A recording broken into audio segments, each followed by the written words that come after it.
آج آپ سب کو یہاں بتانا چاہتا ہوں کہ ہوا کیا ہوا یہ کہ ایک سازش ہوئی امریکہ سے، ایک سازش جس سے یہاں میر جعفر اور میر صادق ان کے ساتھ ملے.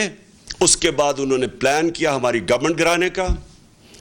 اس سے جو سیاست کے اندر جو ملک کے اندر سیاسی ماحول تھا وہ غیر یقینی ہو گیا، پولیٹیکل انسرٹنٹی ہو گئی. اس کا افیکٹ پڑا معیشت کے اوپر. میں نے جا کے نیوٹرلز کو میں نے ان کو سمجھایا کہ دیکھیں اگر یہ سازش ہو رہی ہے بڑا اچھا آپ نیوٹرل رہیں، لیکن یہ جو سازش ہو رہی ہے اگر اس وقت گورنمنٹ کو گرا دیا گیا اس سازش کے تحت تو یہ ان سے سنبھالا نہیں جائے گا. ہم نے بڑی مشکل سے یہاں تک آئے ہیں. یہ بڑی مشکل سے کرونا سے نکل کے جو کموڈٹی سپر سائیکل تھا، یہ جو جب یوکرین میں گیا روس اور جو جنگ ہوئی تو اس کی وجہ سے جو اثرات تھے، بڑی مشکل سے ہماری معیشت یہاں کھڑی تھی. اب ان کو بتایا، پھر شوکت ترین کو کہا کہ ان کو بتاؤ کہ یہ وقت نہیں ہے اس ملک کے اندر یہ سازش کو کامیاب ہونے دینے، کیونکہ اس کا ڈائریکٹ اثر پڑے گا ہماری معیشت کے اوپر. اور مجھے افسوس سے کہنا پڑتا ہے کہ وہ ٹائم تھا کہ اس سازش کو ناکام کرنے کا، کیونکہ ہمیں پتا تھا کہ نہ ان لوگوں کے پاس قابلیت ہے، نہ ان کے پاس اہلیت ہے، اور ان کا مقصد ہی آنے کا کچھ اور ہے. ان کا مقصد اس ملک کی نہ مہنگائی کم کرنے کے لیے، نہ ان کا مقصد اس ملک کی ریفارمز کرنے کا تھا، اکانومی ٹھیک کرنے کا تھا. ان کا تو مقصد ہی کچھ اور تھا. اور وہ جو مقصد تھا، میں بڑا شکر گزار ہوں ان کے وزیر دستگیر کا جس نے ٹی وی پروگرام پہ کہہ دیا. اب اس نے کہا ہمیں تو صرف یہ تھا، اور اس نے دو چیزیں کہی.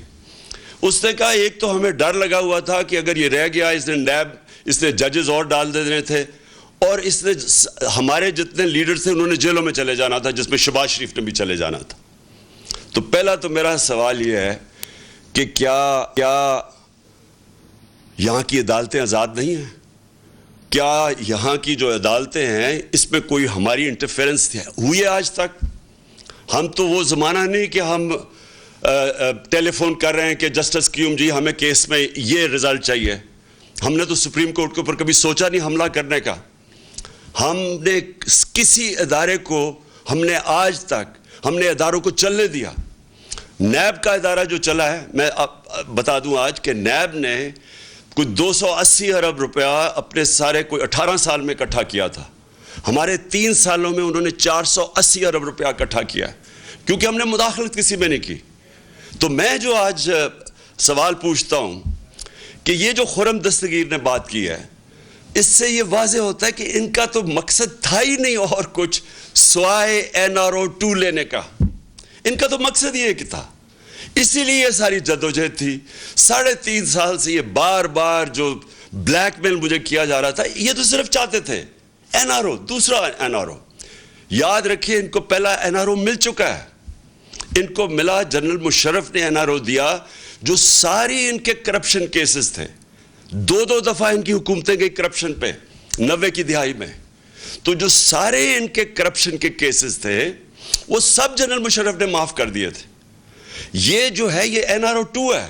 یہ انہوں نے 10 سالوں میں جو چوری کی تھی، یہ 95% جو کیسز ہیں یہ سارے ان کے دور کے ہیں. یہ ان کے جو 10 سال تھے ان کے دور کے کیسز بنے ہوئے ہیں. اور اب انہوں نے کیا کیا؟ انہوں نے جو قانون لے کے آئے ہیں نیب کی امینڈمنٹس کا، میں آج آپ ساری قوم کو یہ بتانا چاہتا ہوں.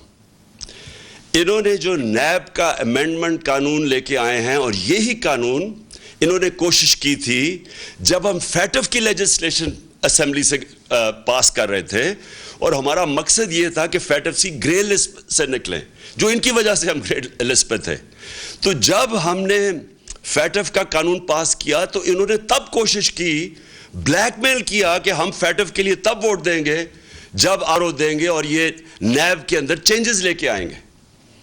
تب آپ کو پتا ہونا چاہیے انہوں نے واک آؤٹ کر دیا. انہوں نے فیٹف کی لیجسلیشن نہیں پاس کی تھی، یہ باہر چلے گئے تھے. تو ان کے بغیر ہم نے فیٹف کی لیجسلیشن پاس کی، جس کی وجہ سے آج